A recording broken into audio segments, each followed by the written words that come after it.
I bought a van.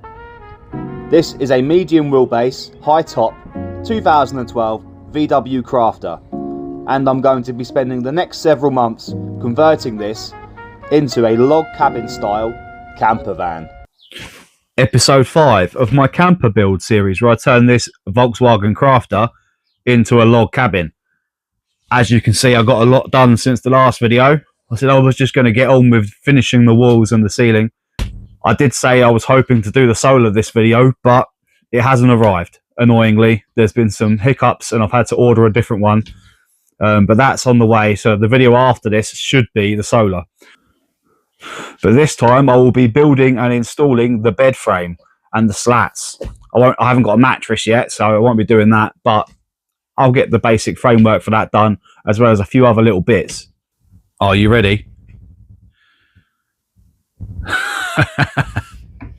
I told you all that I was going to get a fish on a plaque for the wall in my cabin, just like you would find in a hunter's or a fishing cabin. But I've had to make this one because looking at a real taxidermied fish like a pike or something is hundreds and hundreds of pounds. I couldn't believe how expensive they all were. So I've literally just bought a £15 squishy toy carp and made a plaque out of some scrap plywood, traced around the bottom of a watering can, sanded, oiled it. So as you can see, I have finished most of the walls and the ceiling, and it's really starting to look like a cabin now. Obviously there are some spots where I've had to leave space for where the extractor fan's going to go, and there's just some fiddly bits in the corners where I'm going to have to wait until I fill them to put the wiring for the solar and stuff like that. But I'm really happy.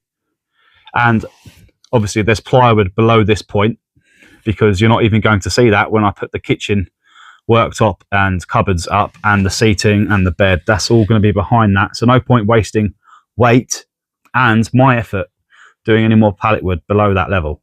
It's all good. And I've reused the plywood that I took off the van when I first got it. As you can see, I've added some other little touches, like some trim down here where the two sections of pallet wood meet up. One, to hide the fact that they don't line up perfectly as I go down. They started to go off a bit because pallet wood isn't uniform. Some are a little bit thicker than others. And it just looks neater, doesn't it? I think that's a nice little touch, to be honest. Nice, cheap little touch. But these screws are annoying me. They don't look that nice, do they? So I'm probably going to get something, like, even if it's just a felt tip pen, to just colour those in so they don't stand out. I'm also quite happy with how this door has turned out. It looks a bit rough around the edges, but once I've added the pallet wood that's going to go here, it's going to hide those ends. The same as at the top, you're not going to see that. So they didn't need to be perfect. And that's why I've added a bigger bit of trim down here to hide the ends of all of those. And obviously it's only screwed to this side so that I can still open the door. I'll quickly demonstrate that the door still opens. There we are. I feel like that. And I feel like it might actually stop some drafts or something. I don't know.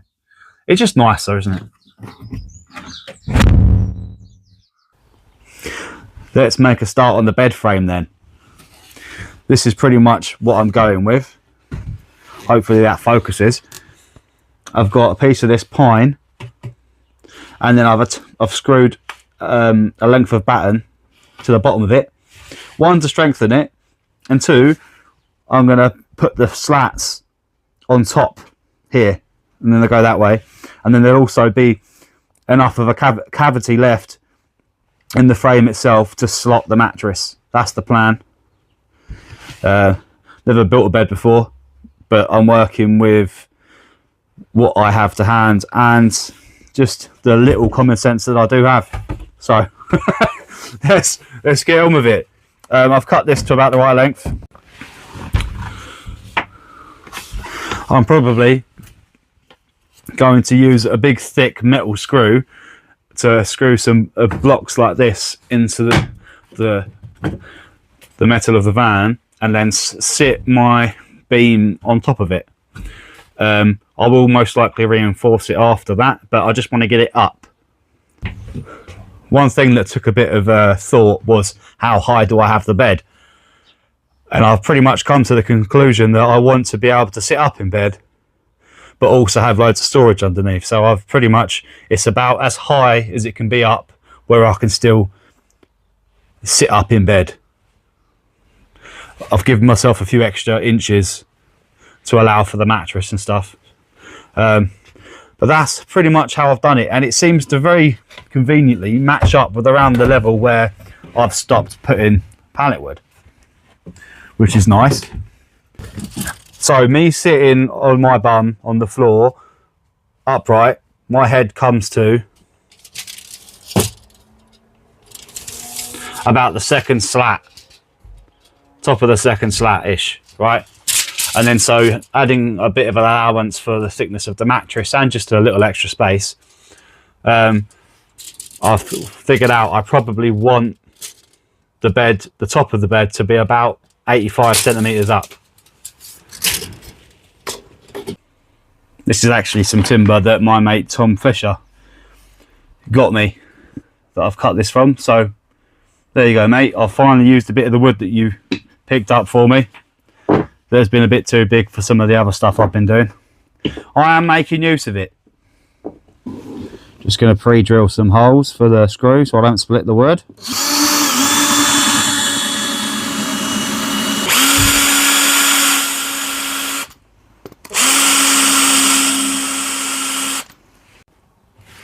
So there we are.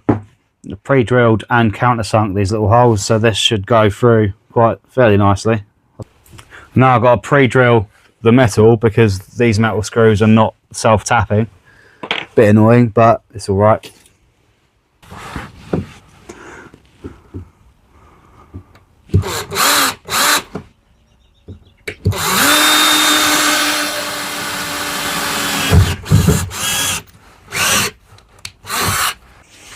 I normally find it easier to get them in first and have them poking out the back a little bit, so that then I can easily line it up with these holes, because you can feel them slot in if you've drilled them in the right place.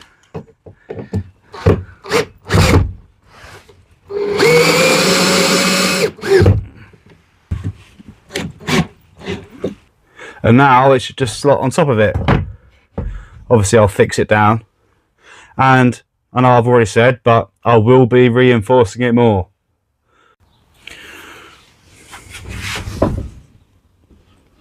There we go. I haven't screwed them in yet, but that's where it's going to be, and just perfectly covers up the bottom of the pallet wood. So that's all you will see when the bed is in place. And I'm probably going to put a piece down here to support the middle on both of these. So I've got it on. I've screwed it into the two blocks that I've put on.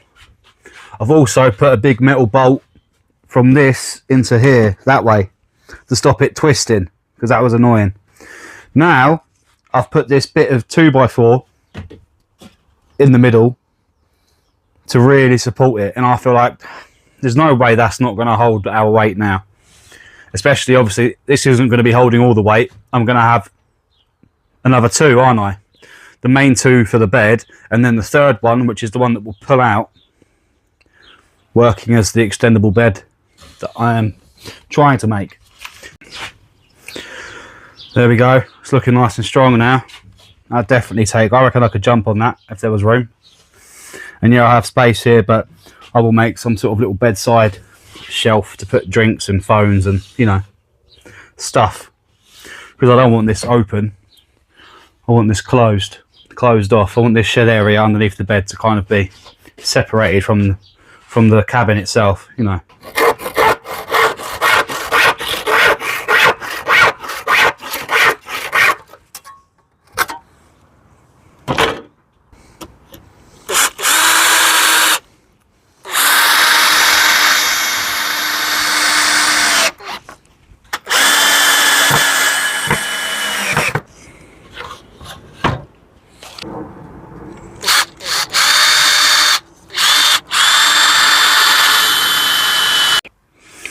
So my idea, I think the way I should do it is, this is going to be the middle, like, support, I guess, beam, bed, whatever you call it. It needs to be the same, the top of this needs to be the same level as the bit on here that the slats are going to sit, because of course this is just the middle one. When I pull the slats out, they need to slide across the top of this one, so it needs to be the same height as that, not that. And then the third one, which will be on the end, will be the same height as this one again. This is just kind of the middle piece. So I've made this one about perfect. It's really snug, enough that it holds its own weight wedged in the walls. Only issue I've found is obviously how I've done the slats on the walls and the ceiling is not perfect.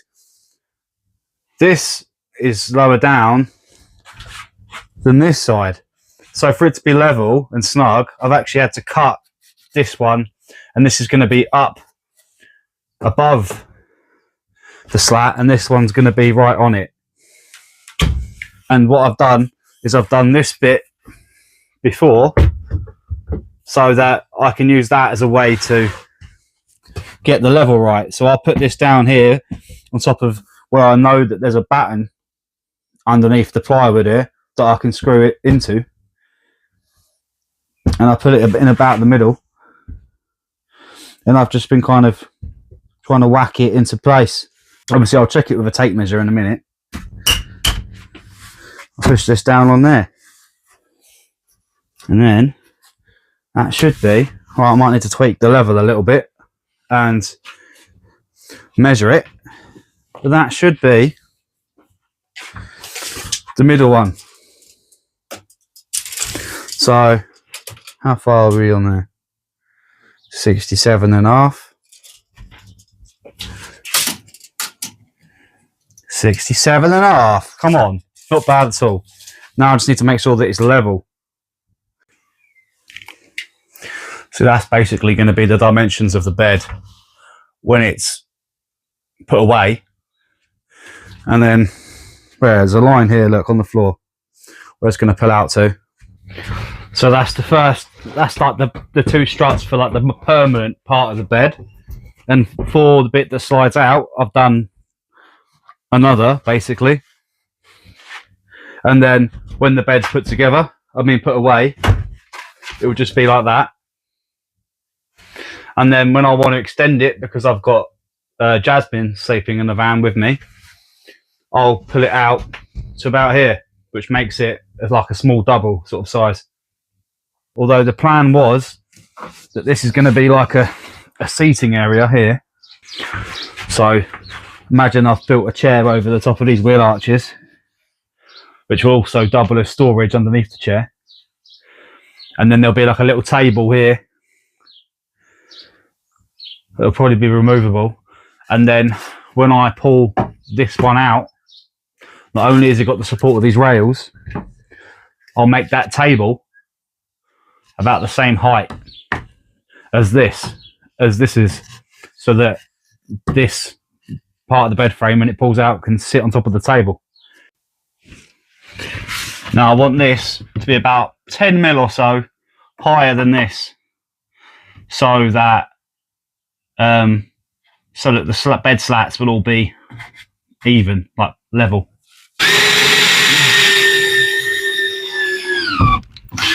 I'm just going to screw this one into that one so they're both kind of parallel, and I'll see how strong it is.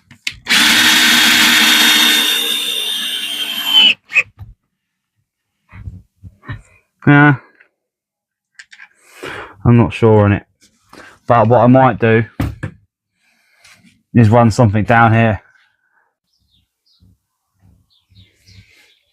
So as you can see, I have just ran one from here down to the top of the wheel arch. I had to cut a square of the foam out so that it was on a solid part instead of just the squishy insulation. But that has sorted it. So I've cut a square out the bottom here for this to slot in, and I've made this again slightly too big so that when I whack it in, it's proper wedged. You see, look, it's nice and tight. That's how we like it, boys.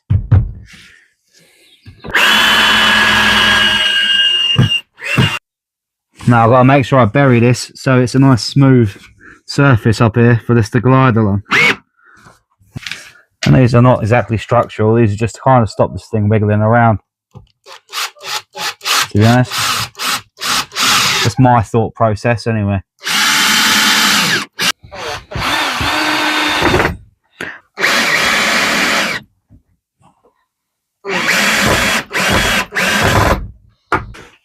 Right, there we go.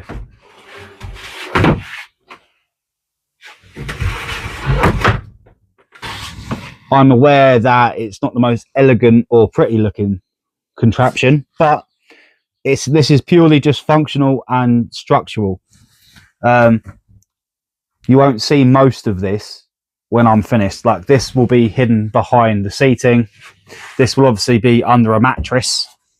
You'll probably see this face, but I'll make sure that I stain it and stuff and make it look pretty. This you won't see because I'll obviously put some maybe plywood or something on here just to shut this off from the van. We'll see. Let's try and show you the rail in action. You can see that it's slide out here. Slide back.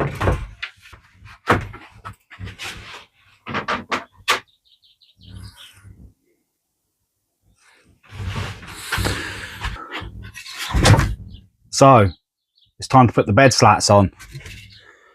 I've worked out I need about 22 slats in total, and then we'll split that to 11 each for each side. So from here to here, which is going to be fixed, these are 70 centimeters, and I've done 11 of them.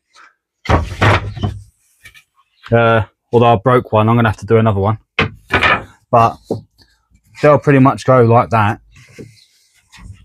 And then I've got to do this one, which pulls out at about 58 centimeters, I think. This isn't 58, just to demonstrate. And it'll go like that. See, look, and when it's pulled out, that's what it'll be like. And then when I push it back in, it'll go that way. So just like before, I've only been bending over the nails.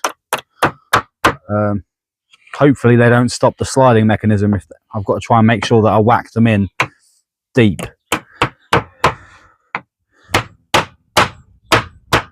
So I've actually decided to do it a bit longer than 58, because 58 would literally just be on the edge like that. I think I would feel safer having a bit of overhang, to be honest. So I've done it a couple of inches longer.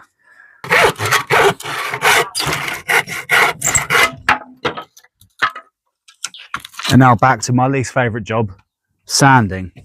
I will be glad if I never have to sand ever again with it.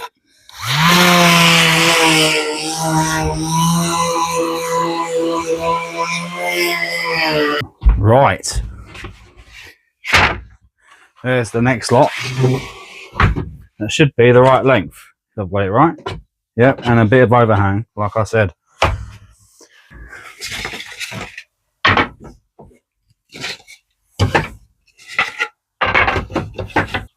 So that's the general idea right there. And I've purposefully opted for the thinner, out of all the pallets I've got, the thinnest slats I could find, because you want to have a bit of flex with bed slats, don't you? Otherwise it will be like sleeping on the floor. Yeah, but then the idea is that it should just... but they'll be attached. But that's the general idea. But obviously I don't need... these can't be flush. They can't be right up against each other or it will not slide. There needs to be a little bit of a gap. So what I might have to do, because I'm not standing here measuring millimeters, I'll use one of these as like a little guide.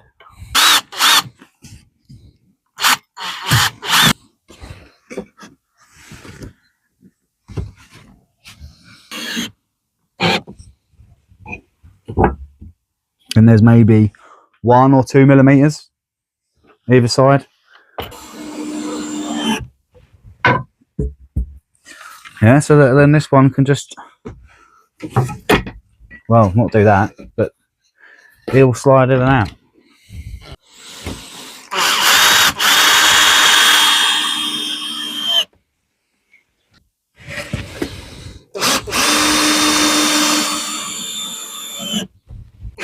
Well, you guessed it. I'm having to take it apart because there wasn't enough clearance and it wasn't sliding smoothly. It was getting stuck.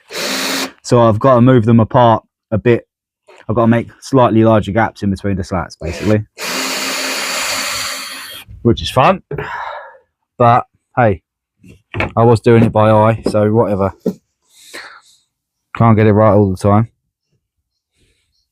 I was only doing like 2 mil, so now I'm doing about 5 mil. I think the issue is also, because it's pallet wood, they're not all perfectly straight, so even if it looks like it's going to slide, it might not. We're screwing in the ones into this that are going to slide out. So I've got Jazz helping me, because they're kind of floating at the moment. That's not... You're meant to line it up. Okay. So we've got them all in now. There's a bigger gap between them all. It's a bit creaky because it's just wood. They're not on any rollers or anything. But there we go. Look at that.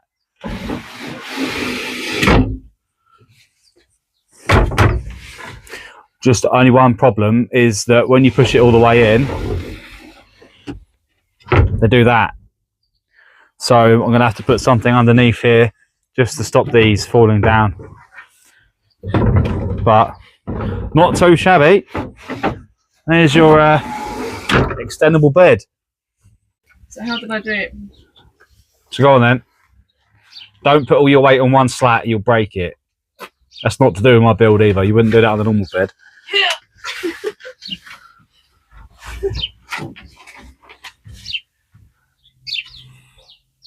There you go. Obviously now imagine a nice mattress. Oh, Jazz is currently trying to get off the bed.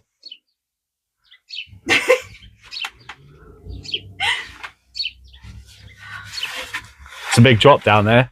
Okay, let's meet off it. Well, this is the test. Can it hold both of us? Ugh, see, I trust my building. Doesn't that scare you though? It could just Yeah, but got to sleep in it at some point.